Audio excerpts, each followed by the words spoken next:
Assalamu alaikum everyone. আমি doctor Masud. আমি professor at Fort Hayes State University. আমি একটা বিষয় খেয়াল করলাম, আমার ওয়াইফ গত 3 বছর ধরে ইংলিশ শিখতেছে, কিন্তু স্টিল তার ভেতরে ইংলিশে কথা বলার সময় জড়তা কাজ করে। তো আরো ভাবলাম, আপনারা যারা দেশে ইংলিশে কথা বলা শিখতেছেন, আপনাদের ভেতরে এই কথা বলার জড়তা কাজ করে, রাইট? সো তার এই জড়তা দূর করার জন্য আমি দেশে একটা স্বনামধন্য অনলাইন ইংলিশ কোর্সে ভর্তি করে দিলাম। কিন্তু সেখানে দেখলাম তারা খুবই টেক্সট বুক বেসড ইংলিশ পড়ায়। আসলে জিনিসটা খুবই কঠিন, অ্যাট দ্য সেম টাইম খুবই বোরিং।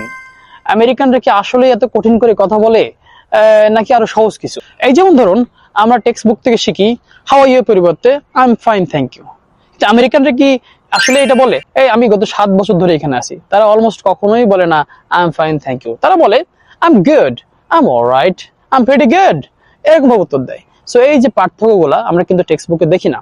সো সেই পার্সপেক্টিভ থেকে আমি একটা উদ্যোগ নিচ্ছি, যেখানে আমি আমেরিকানদের সাথে কথা বলবো, তাদের থেকেই সরাসরি তারা কিভাবে কথা বলে, তারা কিভাবে এক্সপ্রেশন দেয় সেটা জানার চেষ্টা করব।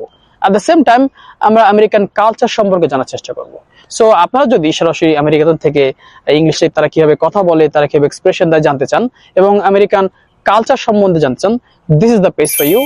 And I am pretty confident ভিডিওগুলো ভালো লাগবে এবং এনজয় করবেন। তো পরবর্তী ভিডিও পর্যন্ত আপনারা ভালো থাকবেন, সুস্থ থাকবেন। I will see you guys later. By.